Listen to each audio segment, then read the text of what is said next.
All right, so now I'm telepathic. Yeah. So, if you guys know, her mother worshipped Selune, or however you say it, and so Peach kind of also like worships her, but like accidentally. Mostly because her father's like, no, no elvish culture in this household, and also mom has amnesia. Hi, I'm Ember, the smoldery sharpshooter bad boy who gets yelled at by his friends. Ember believes that boats can only travel downriver because when he was a kid, he asked his dad if they could go kayaking for a weekend, and his dad didn't want to. So he told Ember that they'd have to drag the boats all the way back home if they did go. And it's just one of those things that parents tell you, like, oh yeah, that's a cloud factory because there's like smoke coming out of a chimney, and you believe it for a surprising amount of time, and that's Ember. And today is the day he realizes boats can go upriver too. Hello, Tanaki here. I sound weird today because I learned I have a shellfish allergy, so that has become the surprise hack for today. Now, excuse me while I go find a cleric. I'm Sarah. I play Peach Blossom. I'm a cleric, and I can heal your fish allergy. That's the fact. The whole thing, not the reaction, the whole allergy. Yeah. The whole thing can be gone with the one simple flick of my wand. My fun fact is that Peach can do a handstand, but she doesn't like to do them because she's afraid of being upside down.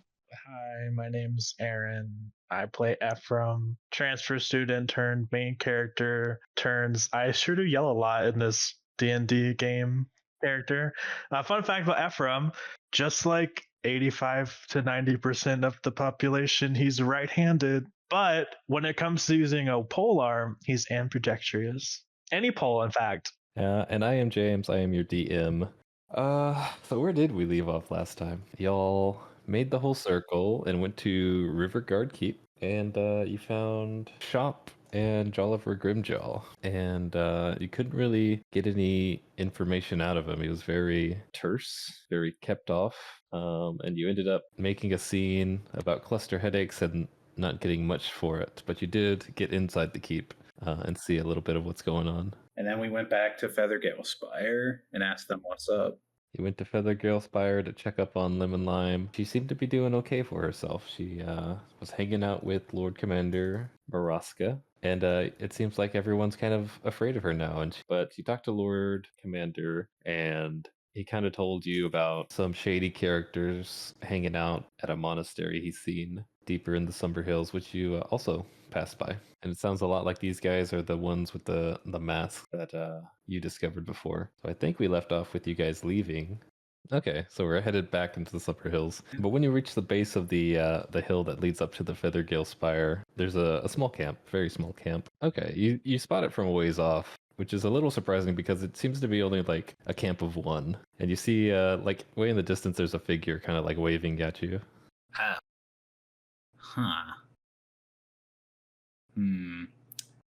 I mean, it seems like the vibes are okay on this fellow. It's just one person, and they're just waving. Assuming I'm the first one to point it out, I'll be like, hey guys, there's someone down there waving us down at that tiny one-person camp. All right, come on, Kanashi, let's go check it out. All right. We'll go tromping downhill or uphill to this camp. What is the figure that we come across? I'll actually go with them. Sorry, I'm distracted. I will follow behind, but not closely. Can I examine? Peach will close the book that she's reading while she's walking. Because that's dangerous. It's like, so you want to be telepathic? That's the book. It worked for her. She'll look over at this guy who's waving them down, and what does she see? What do her elven eyes see? As you get closer, your eye for color shows you that this figure is wearing a distinct pattern of plaid. Is it plaid freckles? Or no, it's Piran. Oh, all of a sudden, Peach will have a pep in her step when she recognizes the distinct plaid pattern and she'll skip ahead of the other two and wave jauntily. I'll have the opposite of a skip. I'll have a scup. I'm just trudging along once I realize it's Piran. Now that if we can recognize it's someone I know, I'm more interested, and I will join the group. As you guys are approaching this, you begin to feel the ground rumble. What's Piran? Yeah, he notices it too, and you see him kind of like look back towards the hills where the sound is coming from, and it's getting closer and closer. Tremor is strong enough to make small slides of pebbles from the hillsides and cause shrubs and brush to wave from side to side. Wow. Then it subsides, and you see Piran give you like the I don't know shrug. Earthquake? Are we on an active fault line? And then a moment later, horrible insect-like creatures as big as horses pop out of the ground, throwing Piran into the air. Piran! No. All right, Ember. You see Piran get knocked into the sky. Oh my god.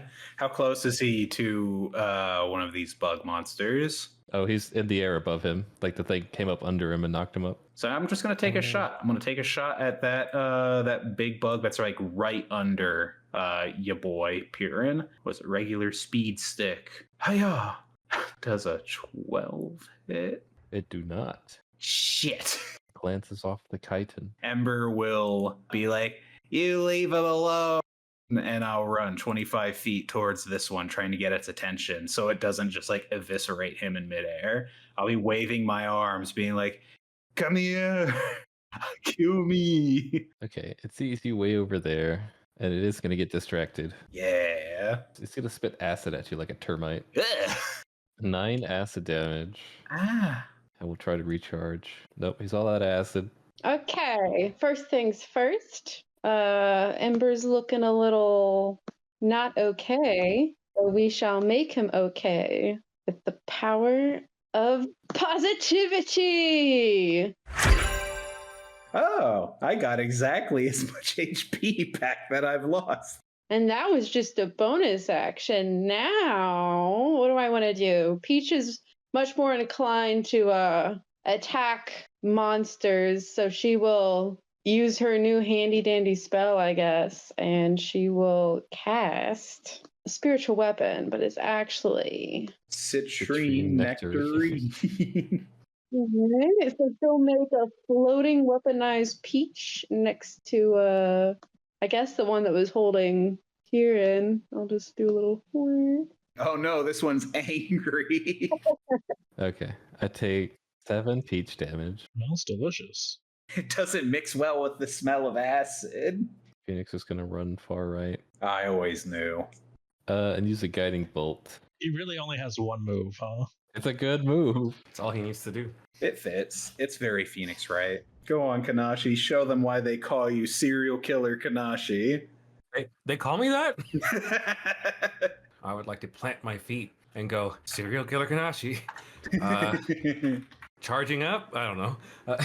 Charging up my serial killer beam. I don't like that I'm standing right in front of you as you're whispering this to yourself.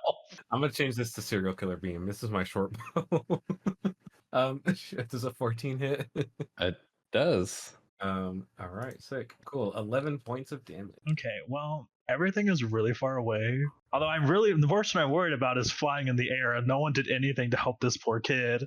I mean, none of us can reach him, so it's not like we could do much, but like, uh-oh. He didn't go so high. Think like a cat!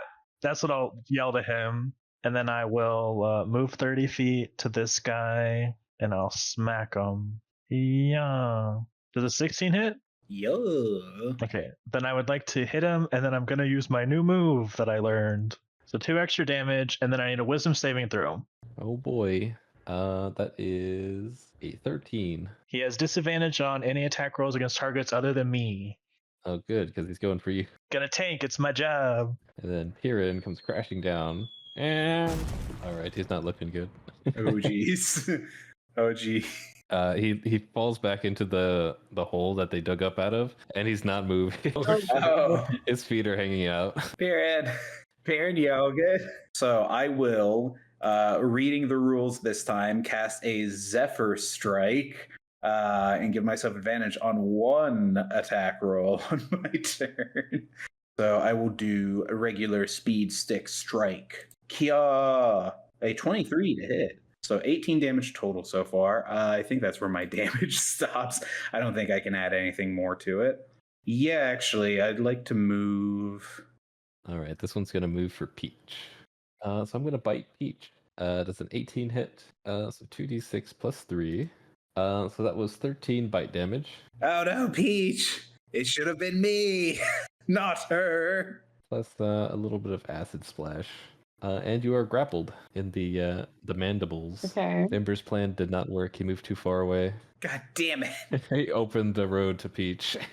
You go to them to attack you by running far, far away. I was trying to like lure its line of sight away from other people and be like, hey, come after me. Okay. Well, she's going to scream. And, in her panic, she's going to summon a beam of light that just goes on this thing. What's the damage that you got? Oh, 7. So you take like 3 damage. Right. And then it's the other Nkeg, who's gonna waltz up to Ephraim. He tries to bite you, and you easily get its mandibles caught with your spear. I'm going to give Peach temporary HP.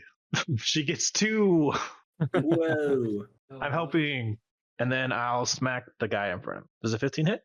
It does. Yeah, 14. God damn! Why do you hurt? I have a lot of strength. I have only strength and nothing else. You know how many goats I had to lift up my whole life? I'm so strong. Piran twitches. No.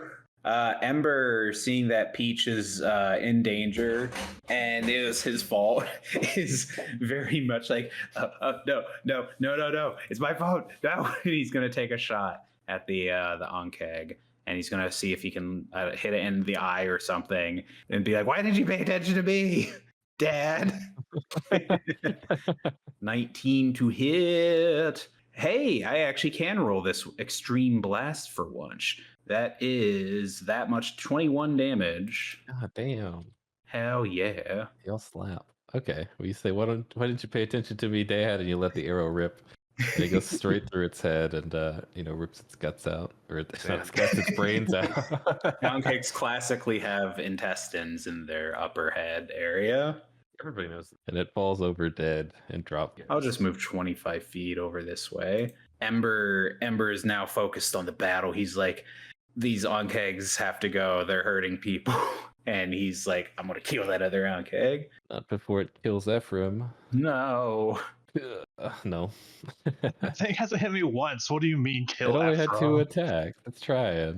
Try harder. You don't have a 10 armor class, do you? How'd you know? Okay. Peach is going to it's going to start into a stumble and turn into a run, and she's going to run straight for Piran. And then she's going to use her bonus action to move her Nectarine Warrior. Now bop it. Oh, wow. Yeah. Can they crit? Yeah.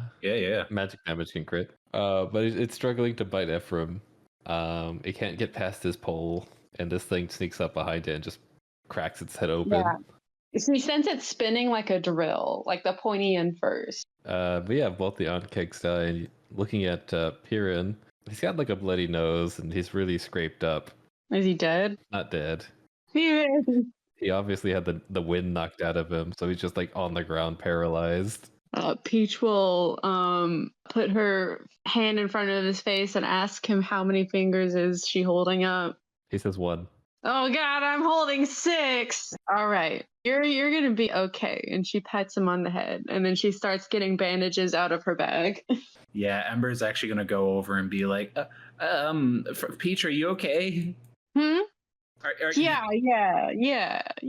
just a little shaken up. Piran here though, look at him. She's like wrapping way too much gauze on his head, and he doesn't even have a head wound. You should take care of yourself too. You're pretty hurt. You got right in that thing's jaws. Yeah, I sure did.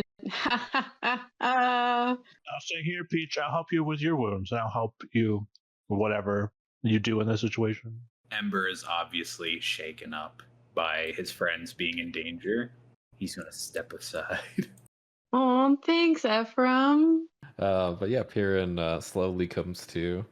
He's just like, guys, what the hell was that? It was a bug. 2 bugs. Peach is going to snap her fingers and banish the Peach Warrior, and then also the moonbeam that's just Burning at the corpse. been cooking that thing. Makes us actually that those were end kegs. It's really weird for those to be here. Why? They're not native to this area. What is an onkeg? Oh, would you like to know? Frank pushes up his glasses and he's like, well, actually. They're not all that interesting. They're just like you said. They're just giant bugs, but they're usually native to forest or the Underdark. Ooh, the Underdark. You think they're related to Flumps? Yeah. You could find them in the same area, I guess. Yeah, typically they would just hide underground and attack anything that's down there. They don't like to come out and make themselves visible. Piran says, "Oh, well, that one really fucked me up. Chose a bad day to be waiting out here." Yeah, what were you doing out here? I was waiting on you guys. I knew you would come back. Oh. Well, we already just went into the Feathergale Spire, so we must have missed you the first time. We're leaving now, actually. So you saw Peach? Yeah, she's right here. Oh, living line. Sorry, I got dropped on my head.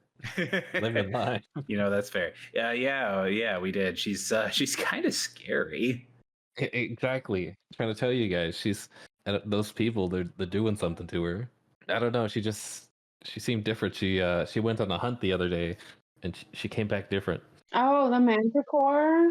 I mean, I don't know if you know this, Piran, but after you have your first kill, it does kind of change you a little bit. Yeah, it kind of does. What do you mean? He looks you over, and you're more rugged. I mean, just once you've killed something, it's like, wow, life. It's brief. You don't know how to feel about that. You're giving him a lot to think about. Well, anyway, I figure these guys aren't up to any good. The Feathergale? Yeah, the Feathergirl Knights. I went up to the pinnacle with their leader during the hunt, and we were watching on the spyglasses. But I noticed he had some really weird symbols drawn up there. What do they look like? It looked like an arrow, but going down. Now, when you say he had the symbol, on his tattooed, or no, what do you mean? It was painted on the pinnacle like this. Oh, the howling hatred symbol. It looked like a bird on a platform. I guess I can see it, but I see a carrot. More of a beetroot. But yeah, I saw that up there, and we used the spyglass to track the hunt. But I noticed when I first looked at it, there's a doorway, a guarded doorway, out in the valley. Huh. About where? Well, if I drew out a map like this. Damn, you're really good at drawing maps. Say this is the Sighing Valley. We'll say this is the spire. I was looking at the hunt going on in the valley, but beyond them, in this chasm, they were guards. Do they look like more of the Feathergale Knights? Yeah. They have dumb hats. If they had dumb hats, they're in the Feathergale Knight. They were wearing robes. Huh. That's a little different from the Feathergale Knights, but probably aesthetically still the same thing. But why would the Lord Commander lie to us?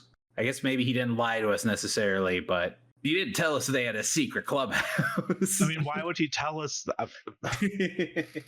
Who knows what they could be doing out there? That could be where the rest of the Mirabar delegation is. That's true. Also, I didn't seem like Lemon Lime didn't seem that much different than the first time I met her. She just seemed like she's getting her shit together. Maybe you sound like a woman in charge, Piran. Wow, that's not true. I'm an ally. So should we go to this door, or should we go to that monastery? The monastery seems more promising. This doorway, I mean, it's guarded, but it's true. We don't really know what is going on in there. It could be a weird sex thing. It seems really dangerous, but they're doing something here. It's fishy. Well, Kanashi's allergic to fish. I start to swell up thinking about them. Just selfish, though. Oh, that's right. I swell down. When you say they look dangerous, I mean, on a scale of 1 to 20, how dangerous? They're at least a 7. That's scary considering we're probably a 4. I'm team let's find out what's going on with Lemon Lime, but also I'm team still mad at Ember because he fucked some shit up. And either way, one of these characters might get a redemption out of one of these arcs, so I don't care which one we do. Piran, do you wish to join us in our brave adventure? Fuck that. I almost died. That's what I thought. You should go back to the bank with your mom and get another bond. Actually, it sounds like you might need a beneficiary on that bond. I'll think about it. God, why would you want to be out here doing this? You know what, Piran, how well acquainted are you with the stock market in Red Larch? Can I invest in something? The bond. Okay, I'll invest 10 gold in a bond, and I'll give him 10 gold. Bring that straight to your mom. Okay, in 10 years, that 10 gold will be worth 100 gold. Hell yeah. And he picks up his bag very pathetically and limps away. All right, so you guys can pick which area around the monastery you want to camp at. I want to look for a place where we could kind of have something akin to a roof over our head, if it's a cave or just an overhanging it would be the side of a cliff or something. Yeah. Wait, hold on. I want to work for it. Yeah. I find one worth a 12. It's kind of shady. And it's at the wrong time of day, or it's the wrong place for this time of day. So in the evening, the sun is shining right on us. Yeah, you're not able to find a very comfortable spot, but you find a spot nonetheless. I'll start going and finding some food, which I guess could tie into that 12 too. I find some roots. Okay, but first shift is Ember and Peach. Ember is obviously not uncomfortable. He's just he's obviously feeling bad about what happened because he left the Ankeg thinking it would follow him, and he doesn't really know how to broach the subject. So he's just kind of awkwardly pacing around, keeping watch. Peach is coming and braiding her hair. Ember's gonna be is that how you normally keep watch? You braid your hair? Yeah, I also talk to people. Oh, I guess if you're okay with talking to me after what happened today, I can talk. What do you mean? I mean, I don't know. I fucked up a lot today. Ephraim's mad at me. I think you were mad at me. The bug got you because I didn't draw aggro good enough. Not like Ephraim. Well, Ephraim stayed close and you ran away, so obviously he drew aggro, but you're a ranged character. That's your thing. You have a bow. But because I ran out, you got hit, and I don't know, I was afraid you were gonna die. That looked like it was really meaty. Well, it did hurt a lot, and my head went fuzzy for a second. And I thought I was going to pass out from fear and pain combined. But, I think that's just part of the job now. Ember has as she was saying all that, he was slumping more and more, just melting into the ground. He's laying up looking at the sky. He's is this really what our life is now? That's the kind of stuff we'll be dealing with on the regular?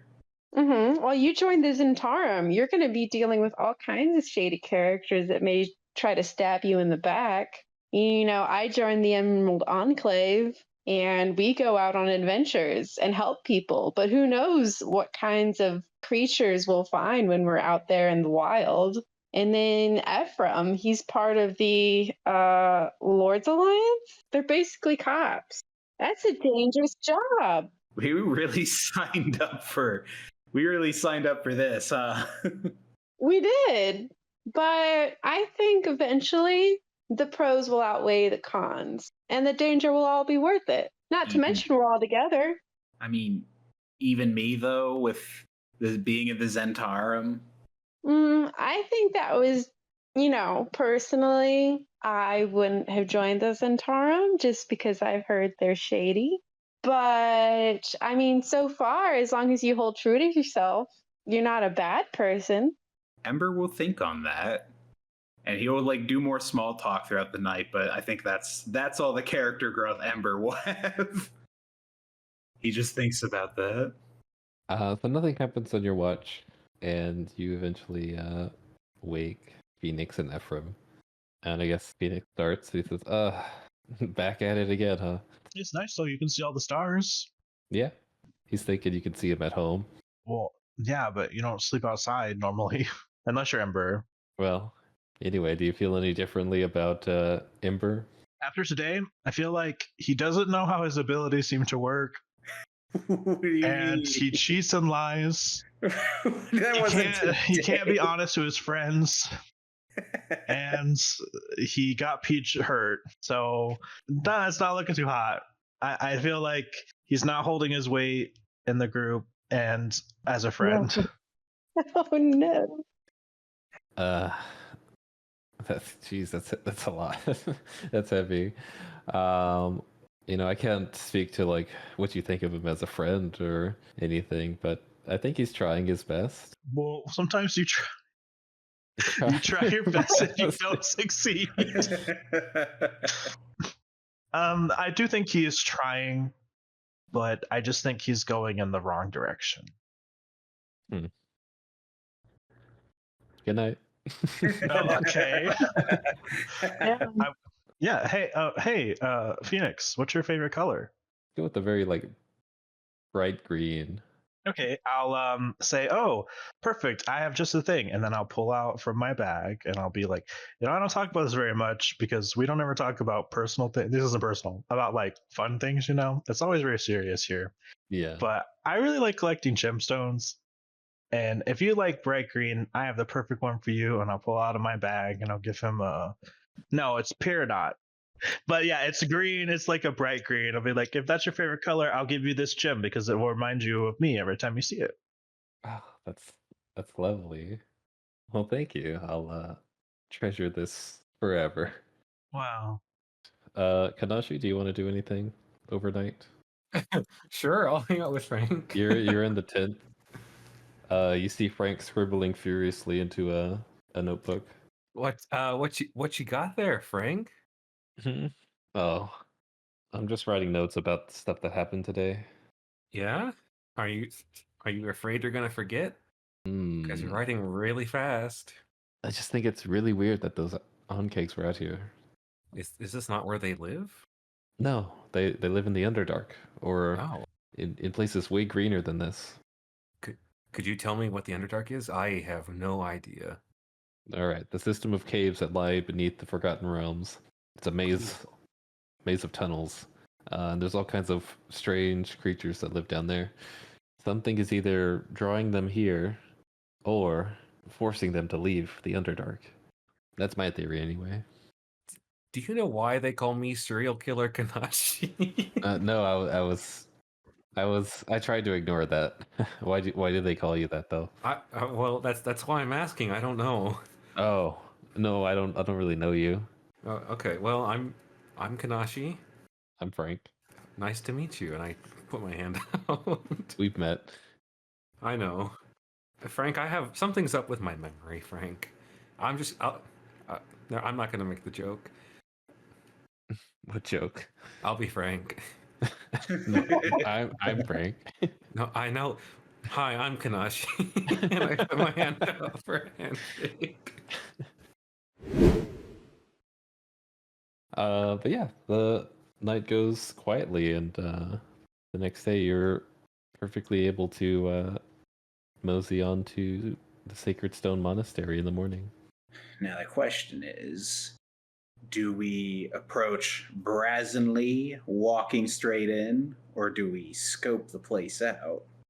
I mean, monks are pretty chill, right? I think we could just go up and talk to them. I don't know. I mean, maybe. You know what? It doesn't hurt. Okay, so you go through the narrow passage that eventually gets so close that you could touch either side, but it opens up Finally, at a hidden canyon in the heart of the hills, there is a sprawling monastery with dark, narrow windows and a red tile roof standing in the middle of this natural amphitheater. Ahead, a weathered flight of stone steps lead up to the closed monastery doors. The plain doors are made of heavy timber with iron studs. A dusty footpath circles the building. Is there anybody present, like walking around? You see the path, but nobody seems to be walking it. Maybe it was a false lead. It's very quiet. I want to go to a window and peer through sneakily. Oh, also, it's about 10 feet up from the ground. I can try to climb up there. Is this door closed? Okay, I just want to walk up and open it. Kanashi, why don't you let him sit on your shoulder so he can see? What? He's too short to see the window. It is true. It's the window's 10 feet up, and he's like 2'2". I guess. If you want. You have the strongest shoulders. I'll scurry on up onto his shoulders, like forward, And I'll like hold your ankles like a child. and I'll do the stealth. So you're barely able to like peek your head over, but you see there are 4 monks inside the room sleeping, and at that point, the window slit on the door opens where Ephraim had tried to open it, and you're met with a gargoyle face made of gold. Oh shit! Is it authentic gold? No, it's hi. A small panel in the monastery's front door slides open, and someone wearing a golden mask appears out. The mask is fashioned in the shape of a scowling gargoyle, but the hand that opened the panel seems human enough. From beneath the mask comes a female voice. Yes, what do you want? Hi. Me and my friends, we were just wondering, did you kill some people? Excuse me? Real subtle. We're looking for the... Excuse me? Anyway, sorry. We're looking for the Mirror Bar delegation. I'm not sure if they've come by these parts, but we're looking for them. Have you seen them or heard of them, or did you kill them? There is no delegation here. Oh, can I come inside and see to make sure they're not here? You have no business here. I do. I just told you what my business was, actually. And I'll pull out my Lord's Alliance badge. I'll say, I'm with the Lord's Alliance. I'm actually here on investigation to find out what happened to the Merit Bar delegation. If you could be so kind as to let me in, take a look around.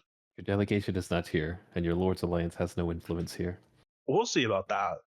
How about this? And then Peach will pull the gold mask from her waist and hold it up to the panel. She says, What is this? We found it at the site of the disappearance of the Mirabar delegation. No, listen, we're just saying we found this mask at the spot that they went missing, and look who's wearing the same mask. You. So, would you like to explain? And she says, One moment. And you hear things unfastening and unlocking, dropping to the ground, great big heavy thuds. And she opens the door for you, and you see there are 2 monks here. She says, This mask, you're here to return it then? Yes, and ask some questions. But Peach will hand over the mask. So you see the austere hall is finished in irregular blocks of dark basalt that form natural columns along the walls. The doors of the monastery's front entrance face south, while the interior doors lead east and west. An interior courtyard lies just beyond the north of this room, visible through a pair of narrow windows. And they tell you, if you wish to discuss, you must meet with Qarbo. Okay, they'll lead you through the courtyard. They lead you into this great hall. Gargoyle statues guard the door, each facing the court with a ferocious leer. And you enter the Shrine of Stone. 4 large columns of natural rock dominate the shrine. A wide set of steps descends into darkness in the center of the room, in front of a slab-like stone altar. Large copper-sheathed doors stand in the middle of the south wall, and smaller doors exit to the east and west. Above the altar, a triangular symbol has been chiseled into heavy stone blocks. This is where you see Qarbo. He says, hello, new recruits. I'm afraid to say anything. I'm sorry, I'm actually unrecruitable. I'm with the Lord's Alliance, you see. We're here because we found this mask at a place where the Mirabar delegation was, and we're looking to see if you know anything about them. Mirabar? I don't know about this delegation. But he's fine. His eyes are shifting. He's all like, the delegation. Look, Delegation? What's that? he can't even spell delegation. Sir, I don't mean to be frank with you. That's Frank over there, actually. But what do you mean you don't know? I don't know everything. I thought adults knew everything. Who told you that lie? My dad. He sounds like a sickening man. Excuse me? What did you just say about my father? Anyone who spouts that, it's obviously dishonest. I'll have you know that my father is a pious and righteous man. How dare you speak ill of my father who has no name currently? Maybe a zealot. Excuse me, sir. You dare shame the summer's name. I will have you know that, and then I'll start slowly walking forward while I'm doing this. I don't have more of a speech, so I'm just gonna slowly keep walking forward. Then I'll just be like, how dare you, sir? You don't know me and I don't know you, but I know one thing, and that is my father is the best father that's ever roamed this earth. My dad's pretty cool. Her dad is okay. Well, we also have something to tie your people to the scene of the crime. What crime? The Mirabar delegation, and there's an attack that happened there, and there's like rock stuff and symbols and this mask, and I point at the mask that Peach had. Oh no. He looks at them and they say there is no mask. Oh, they're lying. Yes, I would like to detect their thoughts, please. Whose thoughts? Qarbo. Okay, so his emotional state is pressured, but also admiring. Oh. Admiring Ephraim's devotion. Oh, that's cute. And he's feeling very pressured about how close Ephraim is to the stairs. All right. While I'm trying to read his thoughts, I will telepathically communicate to Ephraim that there's something down the stairs. Am I able to talk back to this or no? No, I don't think so. Okay, well, I didn't never learn that Peach was telepathic, so I don't know how to. Yeah, I'll just be like, make a scene and go down the stairs. Or wait, Peach has another idea. She'll be like, oh my god, Ephraim, there's a bee. There's a bee, and I'll run down the stairs. He says, "Oh, wait." I'm allergic. He's allergic to bees. The stairs are descending into pitch darkness.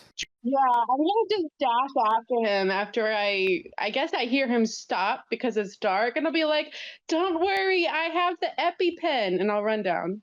And I'll follow. And these guys are like, wait. I don't know what I want to do. Who's still with me? I'm still with Phoenix and Frank, right? I'll stick here and protect them. I don't know. Okay. Qarbo's like, no, you mustn't. And you guys run down the stairs, descending into pitch darkness. You guys upstairs, you see Qarbo, and he's like, oh, well, I guess do it. And this guard is equally confused, but he runs this way and tosses this switch. And you hear Qarbo yelling from atop the stairs. He says, a little test for that devotion. Let's see what you can do. And the stairs fall into a slide. Yay! Wee! And you go tumbling down.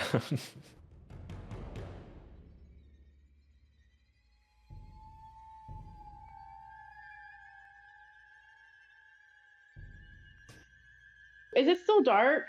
Yes, And it's continuously dark, like there's no light at the end of the slide? that's right. Okay, well, Peach is going to throw her arms back and turn into an arrow and spin around so she's on her belly so she can speed towards Ephraim. And then when she gets him, she's going to slap his ankle and then bestow upon him the eyes of night so he can see. And I can see. I can see in the darkest gloom, and I have dark vision out to a range of 300 feet, and then I can share that with one person per long rest. Nashi, avenge us! Oh shit. We're obviously dead. Alright, the floor of this large chamber consists of loose red earth. A column of natural stone stands near the middle of the room, and a row of sturdy iron bars with a sliding cage door currently shut walls off the western portion of the room. A door of iron plate stands in the western wall behind the iron bars, while a similar door exits to the east. Behind the iron bars stands a monstrous creature that resembles a cross between a huge ape and a beetle. It has wicked mandibles, powerful claws, and 4 eye sockets, but 2 of its eyes have been pulled out. Oh, so it's weakened. And its claws are bronze blades. Oh, it's been strengthened in another area.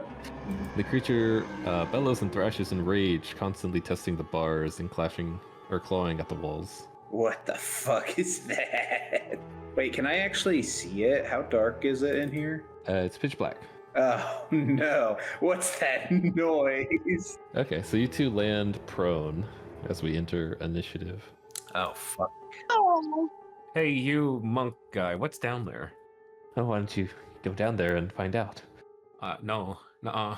I'm gonna tell the guy, I'm just gonna go flip that lever back up so that my friends can walk back up the stairs. And I'm gonna try, You can't do that. and I'm gonna try and pull that lever. And Qarbo says, stop him, he's interrupting the test. And I'm gonna try my darndest to pull that lever. What do I gotta do? Get past this guy. Oh, shit. Excuse me. Ephraim.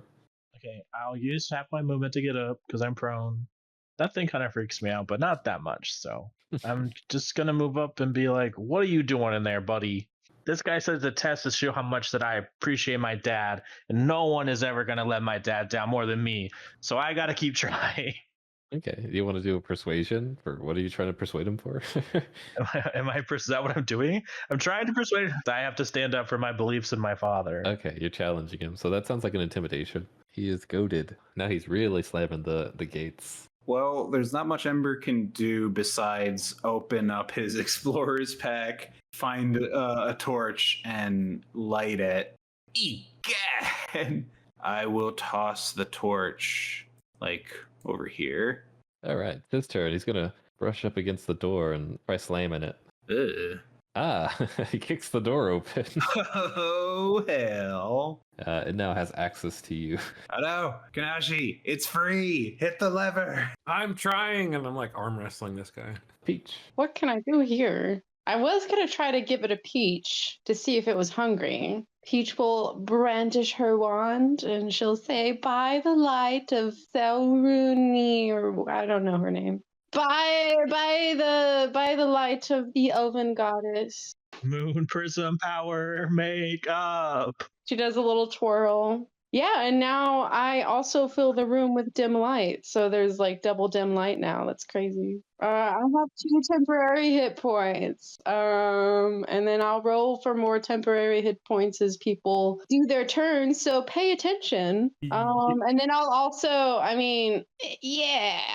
No, I have to get up and I have to move 15 feet. So I'll move like right here. All right, I'm in a corner. You got this, Ephraim.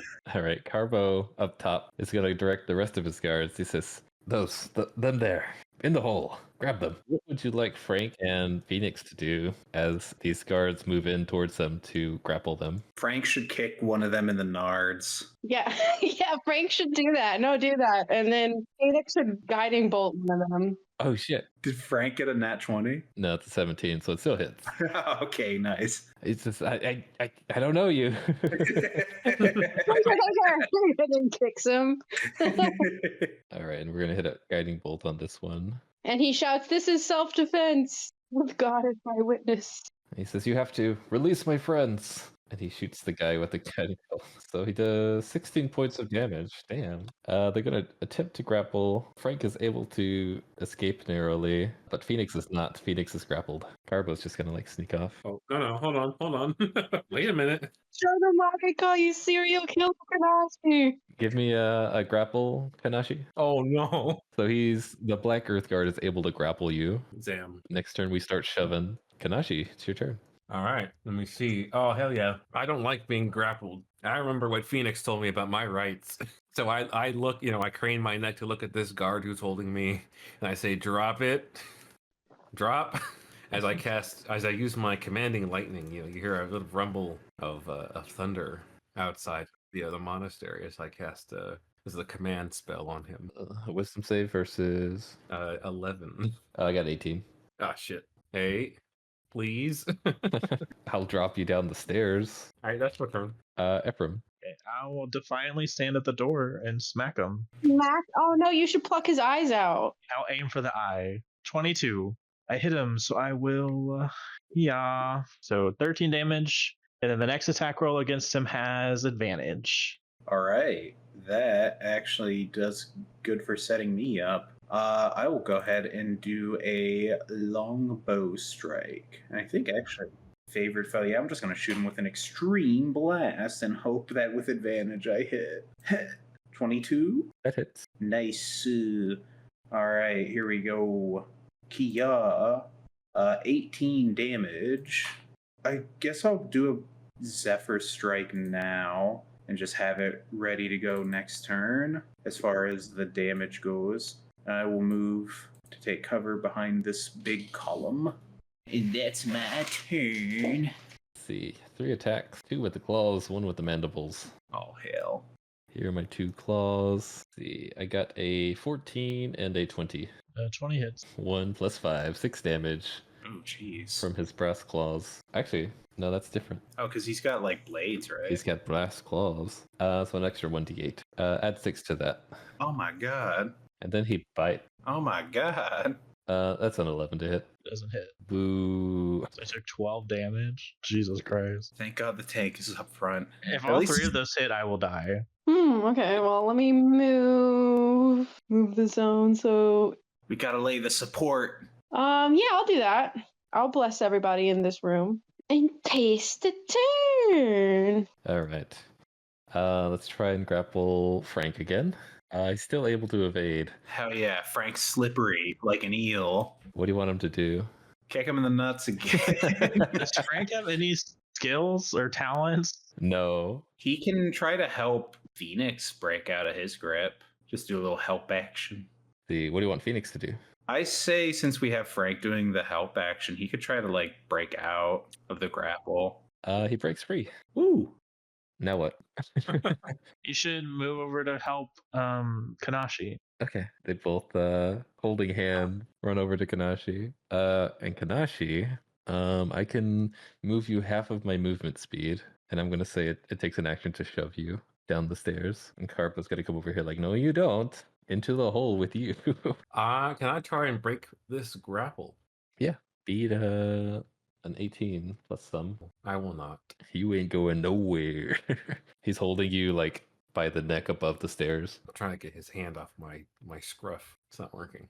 Well, that'll be it for me. Ephraim. Oh boy, okay. Should I just keep smacking or should I do something else? It's working so far. Okay, I'll smack it. Oh, 13. And nope. Well, I'm gonna be mad and action search and do it again. Yeah. I don't know what I rolled. Oh, nope. I tried. Bouncing off his thick armor. I'll lean out and I'll go pew. Kia, 25. Another 18 damage. Stop it. That hurts. Hell yeah. Ember's like, oh my god, I'm doing it. You know, that makes me so angry I could smash Ephraim. Oh god. I'm getting back behind the column. That's 2 15s plus 8. Jesus. 2 23s with the claws. Just tell me all the damage at once. I don't have to do math. Well, let me get the bite in here too then. No. Nope, bite misses. Hell yeah. You take 30 damage from claws. Jesus Christ. Damn. I am at 13. This is like anime now. 2 big slashes of blood just came out of Ephraim. Peach. Oh, I'm dumbstruck. We gotta do something to keep Ephraim alive. I'll heal you and then hope for the best. I'm gonna heal at level 2. Wow, that was bad. What is it? 7? Do I have anything I can throw at it? I just start throwing gold at it. Ephraim, oh, not Ephraim. Ember, do you have another torch in your bag? Yeah, I have like I think 10 in an explorer's pack. Okay, I'm gonna fish one out and then chuck it at it. What do I make for that? It sounds like an improvised attack. It's just a d20 roll. Okay, 18. That hits. It deals 1 damage, and you set it on fire? Sure. We'll do 1 plus 1 then. Then we go to turn 0. These guys have mobilized. They're ready to grapple again. So we're going to grapple Phoenix. That one fails, and the monk tries. No. Too quick, and then grapple friend Charkus. Nope, not able to grab him. What do you want them to do in response? Well, I want Phoenix to heal me, but he's too far away. Okay, I'm thinking either guiding bolt against the guard or dive down the hole. Roll for it. All right, evens he dives. Oh shit. He does. He hears Ephraim dying down there, and he looks at his little green peridot. I have to help him. Frank, come on! And he grabs Frank, and they jump down the hole. Yeah, that's fine. I'll stay up here. No, you won't. Give me a strength check, but I fail. So Kanashi, you're still stuck up there. Cliffhanger. Phoenix just jumped down the hole. Doesn't know what's on the other side. To be continued.